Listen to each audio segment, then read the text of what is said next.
la maison, la parole ou la prière est un dialogue avec Papa bon Dieu. Amen. Amen. Bien-aimés, je vous invite à prendre la Bible et à ouvrir dans le livre des Psaumes, chapitre 133, du premier verset jusqu'au dernier du chapitre.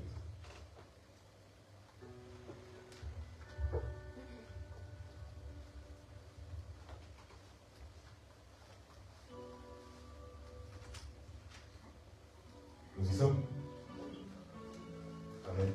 Je veux le nom du Seigneur. Amen. Cantique des degrés de David. Voici, ô, qu'il est agréable, qu'il est doux, pour des frères de demeurer ensemble. C'est comme l'huile précieuse qui, répandue sur la tête, descend sur la barbe d'Aaron, qui descend sur le bord de ses vêtements. C'est comme la rosée de l'Hermon, qui descend sur les montagnes de Sion. Car c'est là que l'Éternel envoie la bénédiction, la vie pour l'éternité. Amen. Amen. Bien-aimés, nous sommes dans l'Ancien Testament, mais lorsque Dieu parle de l'onction de l'huile qu'il répand sur nous, il parle de l'onction du Saint-Esprit. Amen. Amen. Donc il faut comprendre cela et savoir qu'avec le Saint-Esprit dans notre vie, on a un avantage. Amen. Nous avons un grand avantage. Il nous le dit ici, nous avons la sagesse avec le Saint-Esprit. Nous ne pouvons que faire des bonnes choses avec lui en fait. Amen. Amen. C'est pour ça que nous allons prier, nous allons louer Dieu, nous allons le glorifier avec l'onction. Amen.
Dans le livre de Jérémie, Dieu nous dit qu'il nous aime d'un amour éternel, donc un amour sans fin. Comment rester silencieux face à un amour aussi sincère? Donc, je vous encourage d'élever vos voix et de chanter un chant d'amour destiné à notre Sauveur, notre Créateur. Amen.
Bien-aimés, les bontés de l'Éternel ne sont jamais épuisées.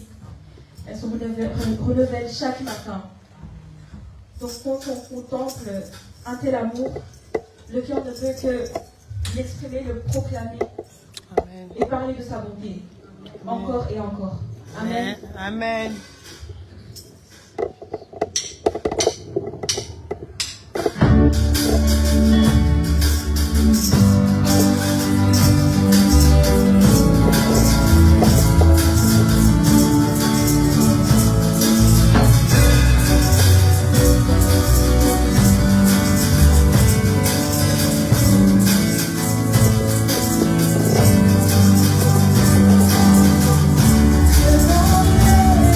Je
notre tante, la sœur Thérèse Odia Tamboué.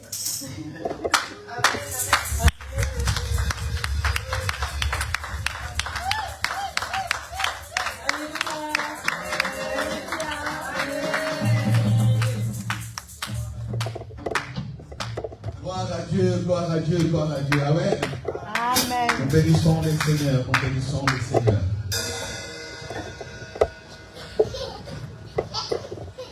Amen. Amen. Nous bénissons le Seigneur pour cette grâce qu'il nous a donnée encore ce matin. Amen. Cette grâce que nous avons ce matin, l'onction qu'il nous a donnée ce matin, sa bonté qu'il a renouvelée ce matin pour nous, nous lui rendons grâce, nous lui disons merci. Nous lui disons ce matin qu'il est le Dieu bon. On nous a lu le verset qui nous a montré l'amour de Dieu. On ne peut pas se taire devant cet amour. Amen. Parce que c'est un grand amour. Sans cet amour, nous ne pouvons rien. Sans cet amour, nous ne pouvons pas avancer. Amen. Sans cet amour, nous ne pouvons pas avoir la santé que nous avons. Amen. Sans cet amour, nous ne pouvons pas tenir devant les défis de la vie. Nous bénissons le Seigneur pour tout ce qu'il nous apporte. Je bénis le Seigneur pour la vie de Charles de Feu. Je vois que nous avançons. Amen. Nous avançons et vous êtes le meilleur choral de Bruxelles. Amen.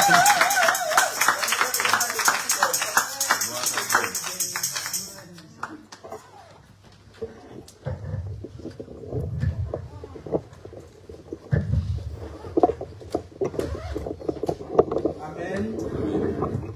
Ce matin, je bénis le Seigneur qui me donne la grâce de me tenir devant vous. Mais devant vous ce matin, je viens partager quelque chose que nous tous nous avons besoin. J'ai intitulé le message de ce matin « La rencontre avec le Seigneur ». Quand je préparais ce message, je me suis dit c'est quand même audacieux de parler de la rencontre du Seigneur à des personnes qui sont déjà baptisées, sauvées, justifiées par le sang de Jésus. De parler de la rencontre avec le Seigneur. Parce que j'imagine que c'est des personnes qui ont déjà rencontré le Seigneur. Les personnes qui ont déjà rencontré le Seigneur, mais ce matin, le Seigneur m'a mis à cœur de nous partager quelque chose qui va nous permettre de prendre conscience. De prendre conscience de la marche que nous avons avec le Seigneur. De la rencontre que nous avons fait avec notre Seigneur. Cette rencontre, est-ce que c'était seulement rencontrer Christ et vivre sa vie comme il faut, comme on veut, ou se rencontrer le Seigneur pour marcher avec lui jusqu'à l'éternité. Cette rencontre avec le Seigneur, qu'est-ce qu'il nous faut pour que nous puissions marcher, continuer à marcher? Parce que quand on rencontre quelqu'un, ça c'est le premier jour là, de la rencontre. Mais après la rencontre, on doit continuer avec cette personne. On doit marcher avec cette personne. On doit aller quelque part avec cette personne. On ne rencontre pas la personne pour juste le plaisir de la rencontrer. Bon, je t'ai rencontré. Bon, bonjour, ça va, au revoir. Mais quand on rencontre quelqu'un et qu'on veut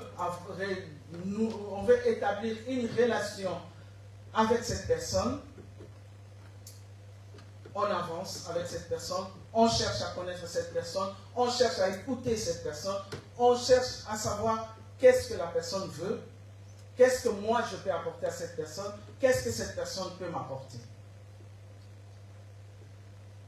Comme nous savons tous, le Seigneur nous a apporté l'œuvre à la croix, l'œuvre achevée, qui nous a justifiés, dont nous étions pécheurs, et le Seigneur, par sa grâce, a décidé de nous rendre justes.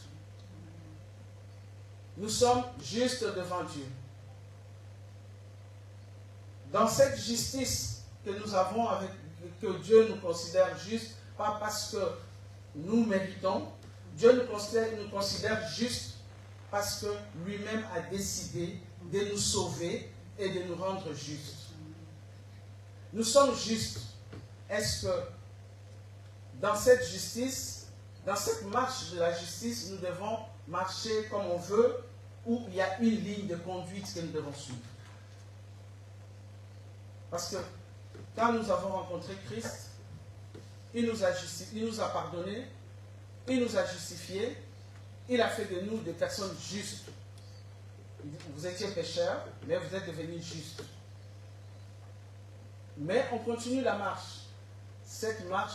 Dans cette marche, comment est-ce que nous allons avancer? On vit notre vie comme on l'entend, on vit notre vie à notre manière, on a rétabli la relation avec notre Dieu. Donc on doit marcher selon la volonté de Dieu. Les personnes justifiées sont quoi? Deviennent conformes à la volonté de Dieu. Parce que si tu es justifié, tu n'es pas conforme à la volonté de Dieu, donc tu vas faire ce que bon te semble. C'est pour ça ce matin, je voudrais quand même qu'on prenne conscience de cette rencontre qu'on a fait avec le Seigneur. Je prie pour illustrer cette rencontre. J'ai pris le verset dans Jean 8, 11, là où on parle de la femme adultère. La femme adultère, on l'a accusée d'adultère, on l'a amenée vers Jésus, on a dit, Jésus condamne-le. Jean 8, 11. Vous pouvez le lire à la maison, mais j'explique l'histoire, je pense que vous connaissez tous l'histoire. Pour ceux qui lisent la Bible, je pense que vous connaissez l'histoire. On l'a amené, on a dit, Jésus condamne-le. On l'a trouvé en fraudant des lits d'adultère. Jésus condamne-le. Jésus a demandé que celui qui n'a jamais péché puisse jeter la pierre. Mais personne ne l'a fait. Personne ne l'a fait, donc Jésus aussi ne l'a pas pardonné. Il ne l'a pas condamné. Jésus l'a pardonné. Jésus a pardonné cette femme, mais à la fin, qu'est-ce que Jésus a dit à la femme? Va, ne pêche plus. Va, ne pêche plus. C'est-à-dire, il a donné à cette femme une ligne de conduite. Quand on rencontre Dieu, on ne reste pas le même. On rencontre Dieu, il y a une transformation qui se suit. Pour cette dame qui a été considérée comme adultère, vous allez voir dans la Bible, on n'a même pas parlé de son nom, on n'a même pas parlé de son identité. On l'a considérée par rapport à sa situation. Elle est femme adultère. Mais Jésus ne l'a pas considérée comme femme adultère, Jésus l'a considérée comme une pécheresse pardonnée. Mais il lui a donné une direction, va, ne pêche plus. C'est-à-dire, va, je t'ai rencontré, je t'ai pardonné, je t'ai justifié, on va marcher, mais sur notre chemin, comment est-ce que tu vas marcher? C'est pour ça qu'il dit à la dame, va, ne pêche plus.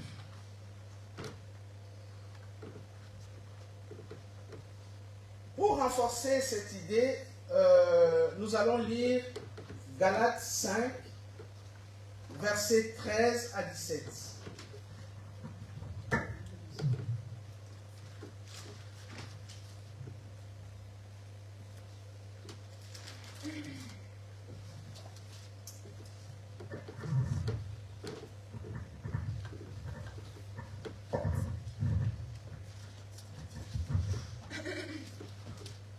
Galates 5, versets 13 à 17.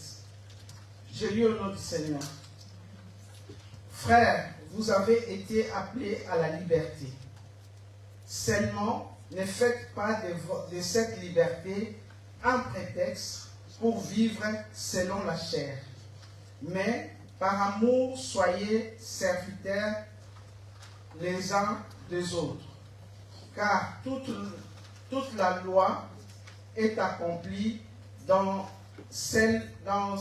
une seule parole. Celle-ci. Tu aimeras ton prochain comme toi-même. Mais si vous mordez et vous dévorez les uns les autres, prenez garde de ne pas être détruits les uns par les autres. Je l'ai dit donc, marchez par l'esprit et vous n'accomplirez point les désirs de la chair. Car les désirs de la chair,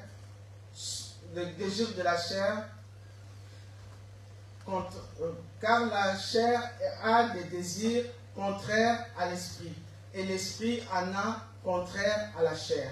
Ils sont opposés l'un à l'autre, afin que vous ne fassiez pas ce que vous voudriez. On va plus s'arrêter sur le verset 16 et 17, là où on nous montre que nous devons marcher selon l'esprit. Nous devons marcher, si nous marchons selon l'esprit, nous n'accomplirons pas les œuvres de la chair. Quelles sont les œuvres de la chair? Je ne viens pas aujourd'hui pour vous dire, ça c'est un péché, ça ce n'est pas un péché, parce que vous le savez. Quand vous péchez, vous savez, le Saint-Esprit vous convainc que vous avez péché. Vous le savez. Quand vous péchez, vous le savez. Vous êtes enfant de Dieu. Vous êtes justifié. Je ne viens pas pour vous donner des ordres en disant, ça on peut faire, ça on ne peut pas faire. Parce que même le Christ qui nous a justifiés ne nous met pas dans cette situation de désordre où nous devons suivre des ordres. Mais, pourquoi je prie ces versets? D'abord, parce que je vis que la situation de Galates à l'époque où apôtre Paul a écrit cet épître était presque la même chose que nous. Dans quel sens? Les gens de Galates étaient déjà des personnes qui connaissaient l'évangile. C'était des personnes qui connaissaient déjà l'évangile. Mais on est venu leur donner une autre évangile que l'évangile qu'ils avaient déjà avant. Alors là, l'apôtre Paul est venu exprimer son inquiétude vis-à-vis de ça. Vous connaissez déjà la parole. Parce que ces gens avaient déjà un élan dans leur vie, dans leur marche avec le Seigneur. Mais on est venu leur donner une autre évangile, leur dire des choses qui n'étaient pas dites avant. Alors qu'eux, ils connaissaient déjà la parole, ils connaissaient déjà l'évangile. Ici, l'apôtre Paul exprime son inquiétude. C'est pour ça que j'ai retenu ce verset, parce que je me dis, c'est quelque chose qui nous ressemble. C'est quelque chose qui nous ressemble et c'est quelque chose qui va nous parler. Là, ils connaissaient déjà l'évangile. Même l'apôtre Paul leur dit, vous courriez qui vous a demandé de vous arrêter. Vous courriez bien, qui vous a demandé de vous arrêter. Aujourd'hui, nous connaissons le Seigneur. Nous devons marcher avec le Seigneur. Nous sommes justifiés. Est-ce que nous devons suivre les autres évangiles ou l'autre manière de vivre, ou nous avons notre manière de vivre en tant qu'enfant de Dieu, en tant que personne justifiée?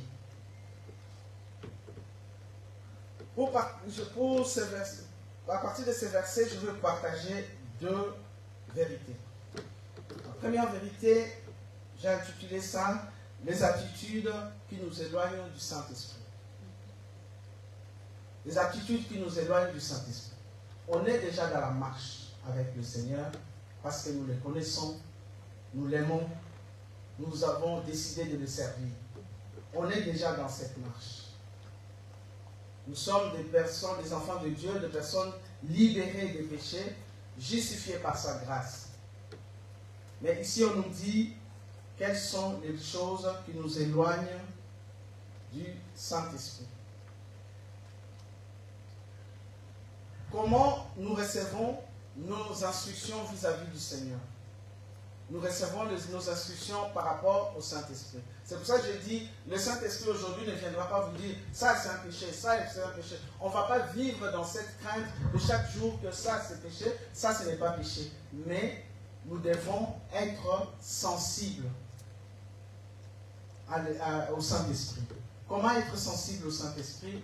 nous devons être à l'écoute du Saint-Esprit. Pour être à l'écoute du Saint-Esprit, nous devons nous disposer pour écouter le Saint-Esprit. Nous devons être disponibles. Pour être disponible, il faut se dire, comme on a dit à la femme, va, ne pêche point, ne pêche plus. Donc, moi, je suis disponible pour le Seigneur, c'est-à-dire je l'écoute. La fois passée, on nous a dit, il faut s'enfermer avec le Seigneur. Quand on s'enferme, c'est pour l'écouter.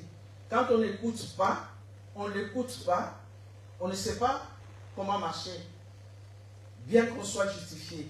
Quand on ne l'écoute pas, on ne sait pas où est-ce que nous allons.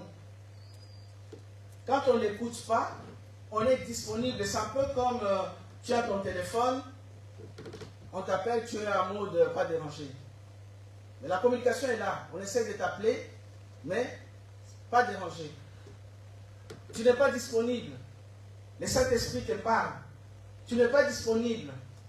Pourquoi tu n'es pas disponible? Parce que tu te retrouves dans un endroit où tu ne sais pas l'écouter. On te parle. Tu es par exemple dans un métro. Allô, allô, allô, allô. La personne parle. La communication n'est pas coupée. Mais tu ne l'écoutes pas parce que tu n'es pas disponible. Tu n'es pas disponible. Ce matin, je veux que nous puissions prendre conscience de la sensibilité que nous devons avoir à l'écoute du Seigneur. On écoute le Seigneur quand on le respecte. Quand on marche avec le Seigneur quand on l'écoute, on respecte ce qu'il nous dit, les instructions qu'on nous dit. Et nous devons nous disposer. Si on se retrouve dans un endroit où il y a trop de bruit, est-ce que nous allons écouter quand on nous appelle? On n'écoutera pas. Donc nous devons être dans un endroit où il n'y a pas de bruit, on peut écouter. Mais quels sont ces bruits? Qu'est-ce qu'on appelle bruit? Je suis dans un milieu où on ne sait même pas si je suis chrétien. Je suis dans un milieu où les amis n'ont même pas peur de m'appeler pour aller faire certaines choses. Parce qu'ils savent que je suis comme eux. Je suis dans un milieu où ils n'hésitent pas de me donner n'importe quel cadeau. Oh, n'importe quel cadeau, je peux lui donner. Même le cadeau qui ne glorifie pas le Seigneur, je vais lui donner. Parce qu'il est comme nous. On a dit à cette femme, va et ne pêche pas. Ne pêche plus. Qu'est-ce que nous sommes devenus? Quel est le témoignage que nous avons depuis que nous avons rencontré le Seigneur? Quel est ton témoignage? Tu es resté le même? Jamais on peut rencontrer le Seigneur et rester le même. On ne peut jamais rencontrer le Seigneur et rester le même. Quand on rencontre le Seigneur, il y a une transformation intérieure. Et cette transformation ne peut venir que quand on est sensible au Saint-Esprit. Quand on est à l'écoute du Saint-Esprit.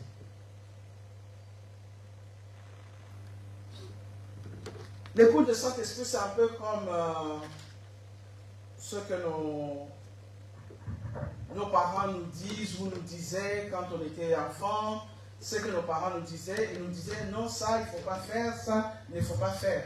Ce n'est pas ça il ne faut pas faire, ça il ne faut pas faire. À un moment donné, on grandit, on se dit, je veux faire à ma manière.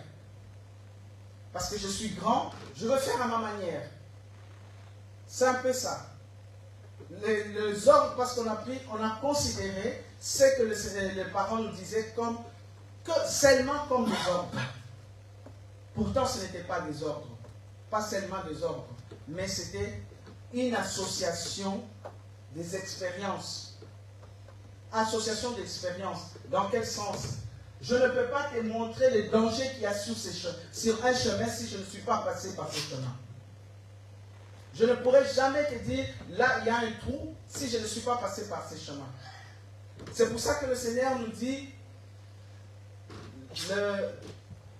les désirs de la chair sont opposés aux désirs de l'esprit. Ce n'est pas qu'il nous dit, ne fais pas ça parce qu'il nous a déjà pardonné. Il sait qu'en nous, si nous avons l'esprit, l'esprit nous dit ça c'est un péché. L'esprit nous convainc que ça c'est un péché. Il nous dit c'est opposé à les désirs de la chair sont opposés aux désirs de l'esprit. C'est pour que nous puissions, c'est pas un ordre, c'est une sagesse de vie.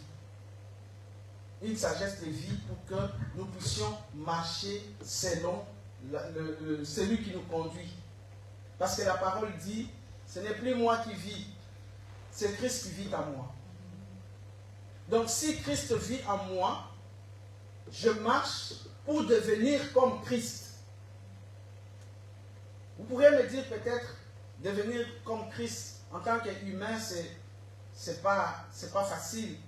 Certes, c'est pas facile, mais c'est possible. Ce n'est pas facile, mais c'est possible. Nous devons avoir un témoignage. Nous devons avoir un témoignage.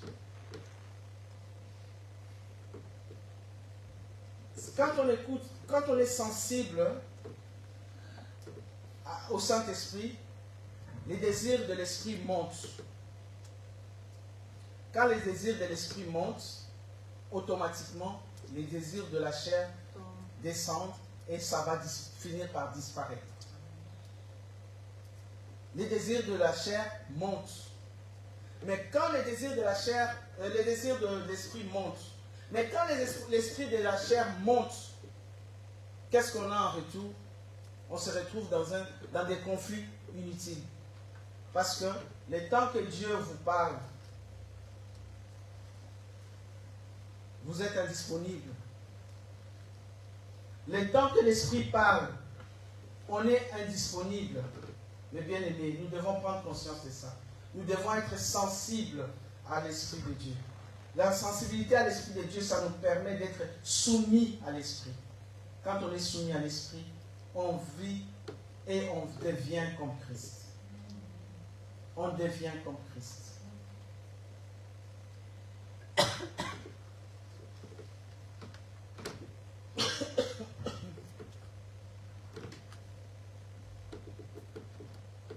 De nos jours, les gens sont plus sensibles aux choses du monde.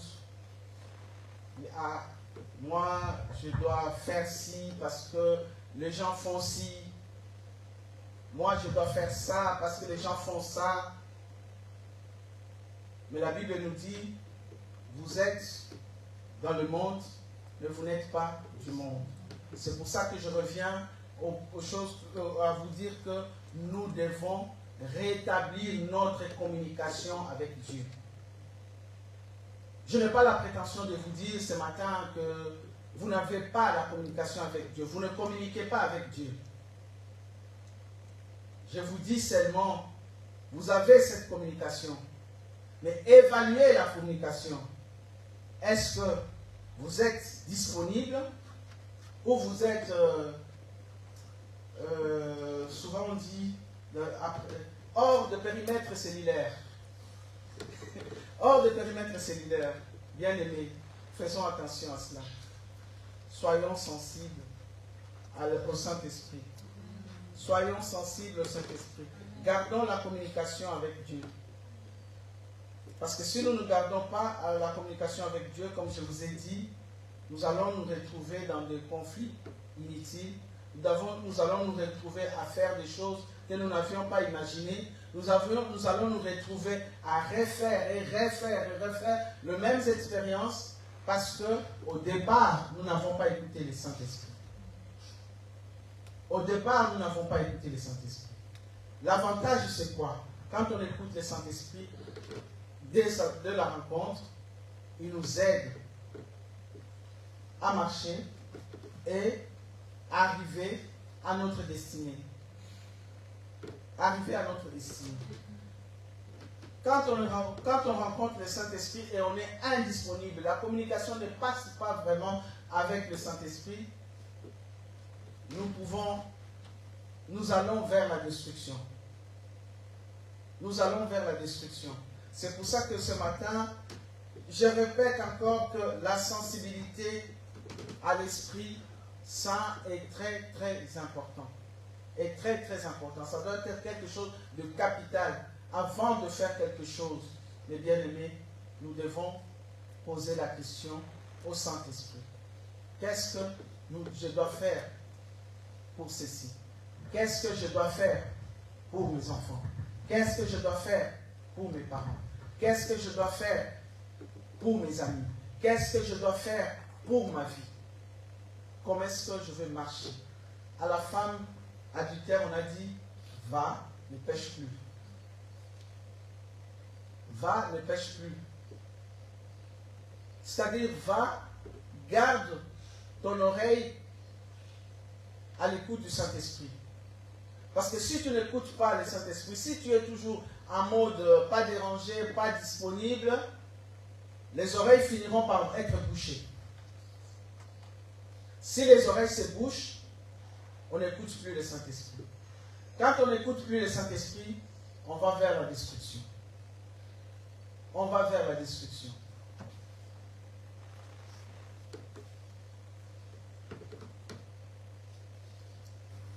On s'est dit, bon, on m'appelle, je ne réponds pas, on m'appelle, je ne suis pas disponible, mais là, nous laissons la place à la chair.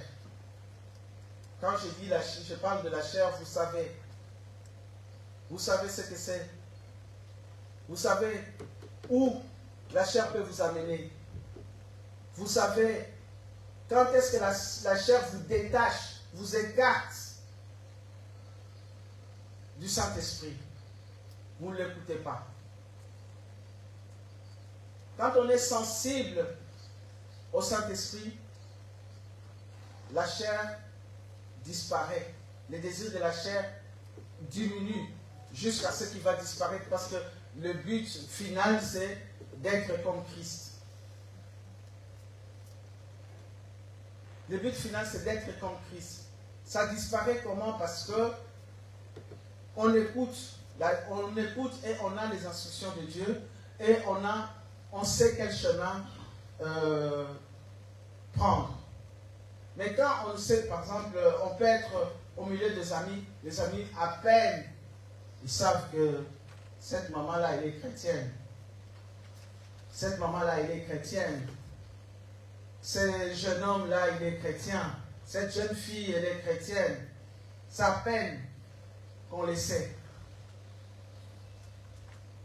À peine on le sait, donc on va vivre. Tu vas vivre comme nous. Tu n'auras aucun témoignage. On ne peut pas rencontrer Christ, être le même. Nous devons avoir un témoignage. Un témoignage dans ta famille, un témoignage dans ton école, un témoignage dans ton lieu de travail, un témoignage au milieu de tes amis. J'ai un petit témoignage. Il y a vers les années 2012 ou 2011, nous avons fait au niveau de notre travail, on voulait faire une cacahuète à la fin de l'année. Et il y a un collègue qui a pioché mon nom. Et ce collègue a trouvé, le cadeau qu'il a trouvé pour moi, c'était une bouteille de liqueur. Il l'amène au travail et tout le monde donne, j'ai pioché, telle personne prend le cadeau, telle personne prend le cadeau. Alors, c'est moi qui ai pioché Thérèse, il sort le cadeau, je n'ai rien dit. Mais tous mes collègues ont dit, comment tu veux lui amener un cadeau comme ça? Tu es sûr qu'elle va prendre? Elle ne prend pas l'alcool. Je n'avais jamais dit aux collègues que je ne prenais pas l'alcool. Je n'avais jamais discuté avec quelqu'un, mais eux-mêmes, ils ont fait cette conclusion. Ils ont fait cette conclusion. Ce cadeau-là n'est pas pour elle. Le cadeau-là, elle ne peut pas prendre. Je ne me suis pas justifié. Je n'ai pas dit, pourquoi tu m'amènes l'alcool? Non. Parce que j'avais un témoignage. J'avais un témoignage au milieu de mon travail. Ils savaient que je ne pouvais pas faire la même chose qu'eux. Je ne pouvais pas faire la même chose. Je ne fais pas les choses qu'ils font. Même parfois pour m'inviter à certaines choses, ils invitent, ils disent, ah non, pour ça, on ne va pas inviter Thérèse. Même si vous lui posez la question, sûrement il va dire non. Je n'ai rien dit. C'est juste ma marche avec le Seigneur. C'est juste le témoignage que j'ai au milieu d'eux. Mais si c'est juste ma manière d'être à l'écoute du Saint-Esprit. J'écoute le Saint-Esprit en me disant, ce que les autres font, qui ne glorifie pas le Seigneur, je ne peux pas le faire. Je ne peux pas le faire. Et ça me donne un témoignage. Et ce qui fait que même les personnes qui ne connaissent pas le Seigneur, ils viennent, parfois, quand ils veulent parler de Dieu, ou quand j'ai l'occasion de leur parler de Dieu, je leur parle et ils écoutent. Ils sont dans la bonne disposition d'écouter parce que j'ai un témoignage. Mais si, par exemple, j'ai un ami, on fait la même chose, tout la même chose, et la même chose là qui ne glorifie pas le Seigneur. Si vous faites la même chose qui glorifie le Seigneur, tant mieux. Mais si on fait la même chose qui ne glorifie pas le Seigneur, comment est-ce que vous voulez que cet ami vienne au Seigneur, cet ami se convertisse, cet ami soit aussi sensible au Saint-Esprit? Nous devons avoir un témoignage. Le témoignage nous permet de vivre dans la paix. Nous permet de marcher selon le voie de notre Dieu quand on est à l'écoute du Saint-Esprit. Soyons à l'écoute du Saint-Esprit. Parfois le matin, quand nous nous réveillons, disons, Seigneur, tu as conquis mon cœur. Est-ce que nous pouvons le dire au fond de nous, Seigneur, tu as conquis mon cœur? Quand le Seigneur si le Seigneur a conquis ton cœur, tu verras que certaines choses, on ne viendra pas te dire, ça tu dois laisser, ça tu dois laisser. Non. Le Saint-Esprit en toi te dit, abandonne ça, fais ça, ne fais pas ça. De peur que tu puisses revenir à la même expérience. Si j'avais écouté le Saint-Esprit quand il m'avait dit. D'autres aussi sont des personnes qui sont déjà dans l'église depuis longtemps. Parfois on écoute le Saint-Esprit, on se dit, le Saint-Esprit m'a dit ça, mais je vais faire ça demain. Le Saint-Esprit m'a dit ça, mais je vais faire ça après 3 jours, après 4 jours. Alors que le Saint-Esprit voulait qu'on puisse le faire en ce moment-là. Soyons sensibles au Saint-Esprit. C'est la seule chose qui peut nous aider à arriver à notre destinée, à marcher selon les enfants, comme les enfants de Dieu, à marcher avec un témoignage. Parce que le monde a besoin de ces témoignages. Le monde a besoin de ces témoignages. Le monde a besoin de nous voir différents. Seul ton témoignage peut être ta manière d'évangéliser. Même parfois tu ne parles pas, mais ton témoignage est une manière d'évangéliser. Si les amis ne se gênent même pas de t'inviter n'importe où, tu vas les évangéliser comment? Ils vont te dire, bon, quand tu nous évangélises, mais le soir on va aller ensemble quelque part. Ou je peux t'appeler à n'importe quelle heure pour aller à tel endroit, pour faire telle chose.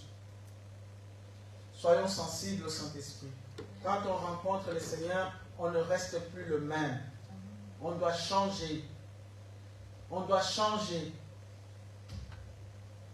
On ne peut changer que si on écoute le Saint-Esprit. L'écoute du Saint-Esprit nous permet d'être soumis à la parole de Dieu.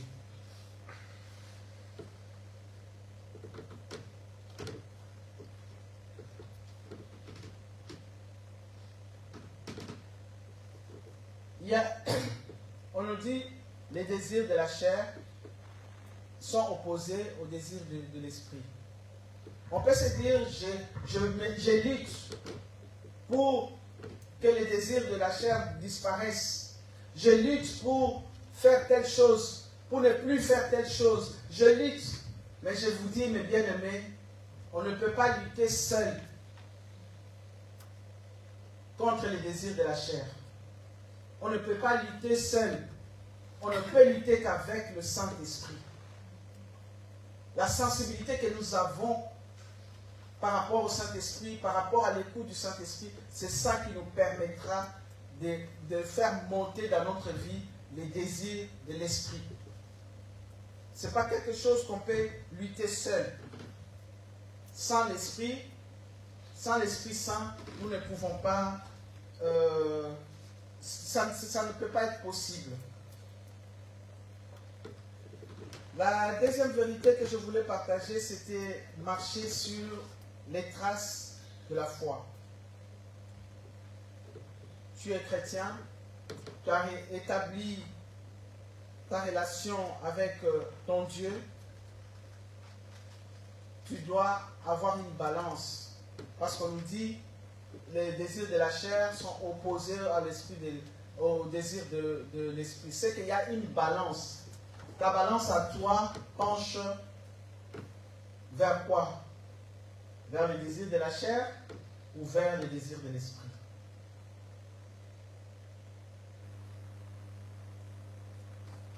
Ta balance penche à quoi? Sur quoi? Vers le désir de la chair ou d'autres choses? On peut peut-être se dire, comme je vous avais dit, parfois quand on devient grand, on se dit, je peux faire des choses à ma manière. C'est comme ça même dans la vie chrétienne, on écoute le Saint-Esprit, on n'écoute plus le Saint-Esprit, on n'est plus disponible pour le Saint-Esprit, on se dit, je vais faire les choses à ma manière. Non, on ne fait pas les choses à notre manière, parce que ce n'est plus moi qui vis, c'est Christ qui vit en moi. Donc on fait les choses selon le Saint-Esprit. Quand tu fais les choses à ta manière, quand tu veux lutter seul, tu seras dans la confusion. Nous autres qui portons les lunettes, nous savons voir nous pouvons mieux comprendre ces choses. Je peux regarder l'image là, au fond, sans mes lunettes, je verrai que l'image est floue. Je verrai que l'image est floue. Je peux enlever mes lunettes, regarder les écrits ici, je verrai que ces écrits sont flous. Mais en réalité, les écrits ne sont pas flous, ils sont précis. Mais c'est moi qui n'ai pas mes lunettes, qui vois, qui pense que c'est flou. Qui pense que c'est flou. C'est la même chose quand on se rend indisponible par rapport à l'écoute du Saint-Esprit. Il y a certaines choses qu'on commence à te dire. Je te dis non. Non, la Bible ne dit pas vraiment comme ça. La Bible, pourquoi? Parce que ton cœur est ailleurs. Le cœur est ailleurs. Pour ceux qui ont grandi au Congo, ils savent. Quand le cœur d'une jeune fille est ailleurs, comment les jeunes filles sautaient les murs au Congo? Il va sauter les murs parce qu'il est allé faire quelque chose que les parents n'ont pas autorisé. Je vais sauter les murs parce que le cœur est ailleurs. Le cœur est ailleurs, la jeune fille est peut-être amoureuse. Il se dit, bon, moi, mes parents ne veulent pas la personne, je vais commencer à sauter les murs, aller voir la personne. Pourquoi? Il saute les murs pour aller parce que son cœur est ailleurs. La même chose, nous autres chrétiens, quand notre cœur est ailleurs, le Saint-Esprit ne nous parle plus, on ne l'écoute pas, on n'a pas la marche qui nous amène, on ne marche pas dans la foi, on ne marche pas selon on ne marchera pas selon notre destinée. On ne marchera pas selon notre destinée.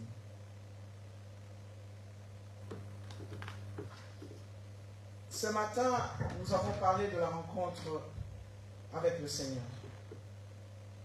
Le Seigneur t'a rencontré tel que tu étais.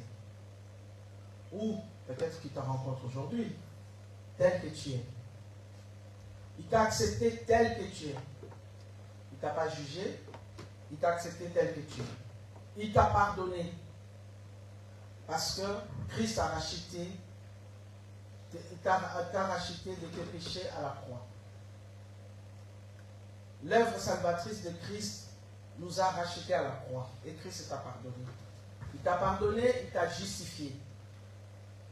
Il t'a justifié, donc tu as quitté un état pour un autre. Pour te dire que tu n'es plus pécheur, tu es juste. Toi qui étais considéré comme pécheur, tu es juste. Qu'est-ce qu'il nous reste à faire? Parce qu'il nous a rencontrés. On ne rencontre pas Dieu sans être transformé. Il nous a pardonné, il nous a racheté, il nous a dit, comme il a dit à la femme adultère, va, ne pêche plus. Il nous a justifiés. On est parti, il nous a rendu justes parce qu'il nous a justifiés. Qu'est-ce qu'il nous reste à faire? Si ce n'est pas rester à l'écoute du Saint-Esprit. Si ce n'est pas être sensible au Saint-Esprit. La sensibilité à l'Esprit Saint nous permettra de marcher dans notre identité d'enfant de Dieu. Marchons dans notre identité d'enfant de Dieu. Plus tu montes en esprit, plus le désir de la chair disparaît. Cela est possible. Cela est possible. Laissez l'Esprit Saint conquérir vos cœurs. Laissons l'Esprit Saint conquérir nos cœurs.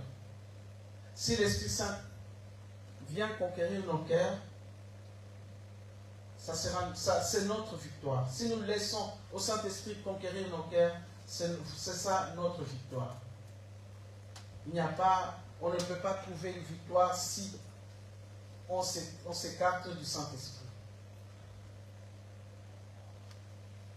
Soyez bénis, que le Seigneur vous parle intérieurement, que le Seigneur nous aide à marcher comme des enfants de Dieu, dans notre identité d'enfants de Dieu, que le Seigneur nous aide à aller de l'avant vers notre destinée, tout en écoutant le Saint-Esprit.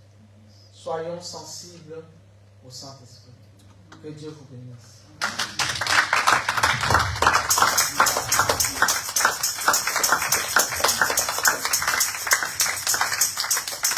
Gloire à Dieu. Alléluia. Soyons sensibles au Saint-Esprit. Voilà. Pour ceux qui ont des oreilles, il y a plusieurs extraits que la servante de Dieu a donnés ici, qui feront aussi l'objet des points que nous allons traiter lors de notre retraite. Alléluia. Amen. Voilà. Je demande donc aux jeunes de regarder, de prendre les vidéos qui ont été des prédications des fois passées. La vidéo de Maman Élise, de la sœur Bénédicte et de Maman Tété. Écoutez ces vidéos avant de venir à la retraite. Alléluia. Il faut vous baigner, vous imprégner. Vous baignez dans ça. Peut-être vous vous posez certaines questions. En écoutant ces vidéos, vous aurez déjà les réponses. Mais le but de la retraite, c'est une transformation de l'intelligence. Vous voyez, quand vous rencontrez Dieu, vous ne serez jamais le même. Vous serez transformé. Ce qu'on a écouté aujourd'hui, vous serez transformé. Vous voyez?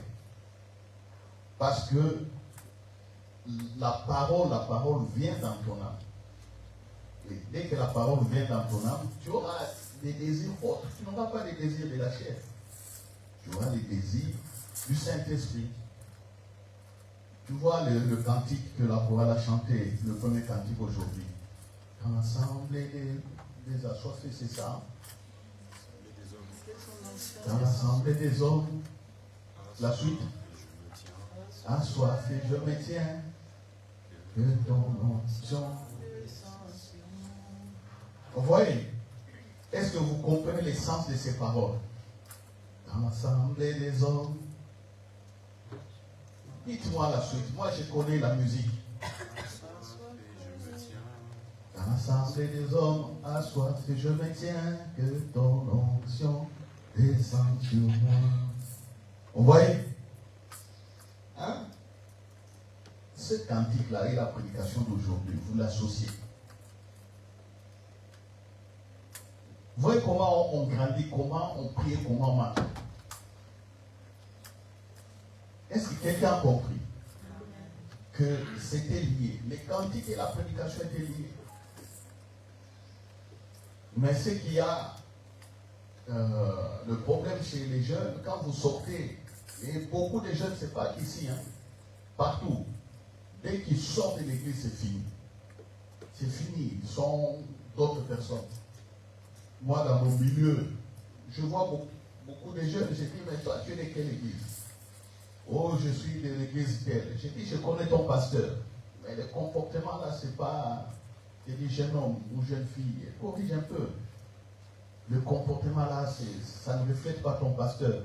Parce que je connais ton pasteur. Je peux même aller t'accuser chez ton pasteur. Tu fais un ministère à l'église? Oui. Quel ministère? Toi, tu sers à l'église. Comment tu te comportes comme ça? Sois un modèle. Être comme Jésus, c'est ce qu'on a vu aussi ici. Est-ce que c'est possible d'être comme Jésus? C'est possible. Jésus a dit, voici, je vous donne mon esprit et vous ferez des choses comme moi. Mais comment est-ce que quand vous quittez l'église après avoir entendu tout ça, vous faites des choses autrement? Non. La foi s'est construite, les gars, les frères, comme les frères et sœurs. Hein? La foi s'est construite. Tu prends les paroles de Jésus, tu mets là-bas, Satan. Tu prends, tu mets là-bas. Et ça commence à transformer ton âme, tes sentiments, ton fort intérieur. C'est ça. Et vous allez voir en ce moment-là, le témoignage, ça sera l'onction. Il y a deux choses qui montrent que tu es chrétien. Je le dis toujours. Deux. Jésus a dit, aimez-vous les uns les autres pour qu'on voit que vous êtes des disciples. Mais les gens oublient aussi que il y a aussi la gloire de Dieu. La puissance de Dieu qui montre qu'on est chrétien. Voilà pourquoi je parle beaucoup du règne. Un chrétien sans la démonstration de la puissance de Dieu, je me pose toujours des questions. C'est pourquoi quand on voit des frères et des sœurs, même faire des miracles ou faire des grandes choses, on devient jaloux. On commence à monter des complots contre eux. S'ils ont fait une erreur, on prend l'erreur, on amplifie, on fait détruire. Mais non. La personne qui est derrière sa caméra là, qui veut détruire les frères et les sœurs. Mais il passe à côté de l'onction. Je n'ai jamais vu quelqu'un qui a rencontré Dieu, qui a la certitude de rencontrer Dieu. Je n'ai jamais vu cet être ne pas parler. C'est impossible. La femme samaritaine a rencontré Jésus. Elle est partie parler. Tous ceux qui rencontraient Jésus allaient parler de lui. Alors, comment vous êtes chez vous à la maison? Vous dites que vous priez. Vous êtes bien avec Dieu. Et quand je vais dans certains deuils, le matin, là, je prêche que ça, c'est le centre. Hein, le centre, le message. Vous ne voulez pas aller à l'église. Vous dites que vous priez chez vous à la maison. Ah! Si on demande à vos enfants, est-ce que vraiment papa ou maman prie? Vous allez voir ce que les enfants vont dire.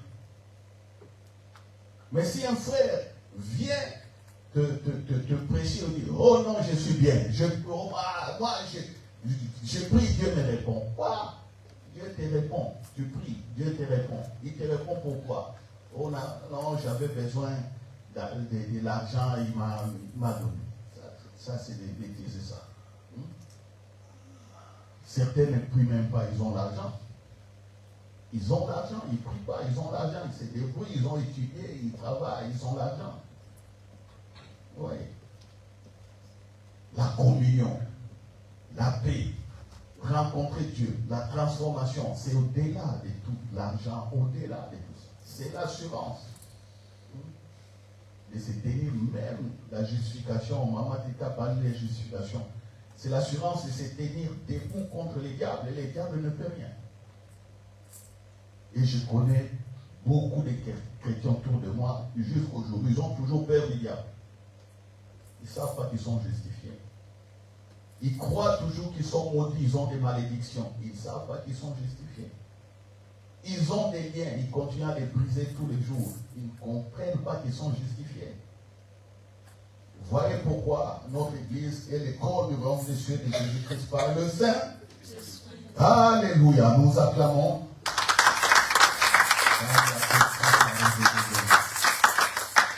Voilà. Nous allons mettre debout. Jeune homme, viens chanter là et puis on va dans l'assemblée des saints. Viens chanter, l'église va répondre en acapella. Allez, come on, come on, come on. Tu nous fais du bien là.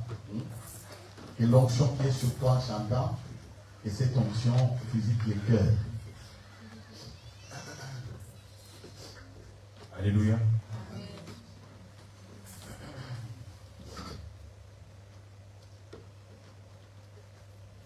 Dans l'assemblée des hommes, à soif et je me tiens.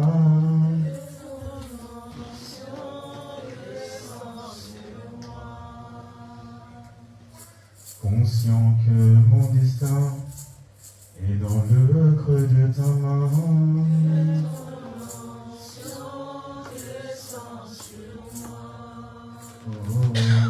Dans l'assemblée des hommes, à soif et je me tiens.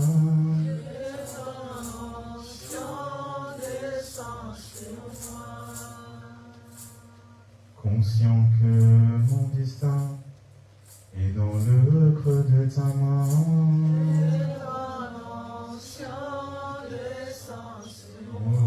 Sur moi et je suis disposé.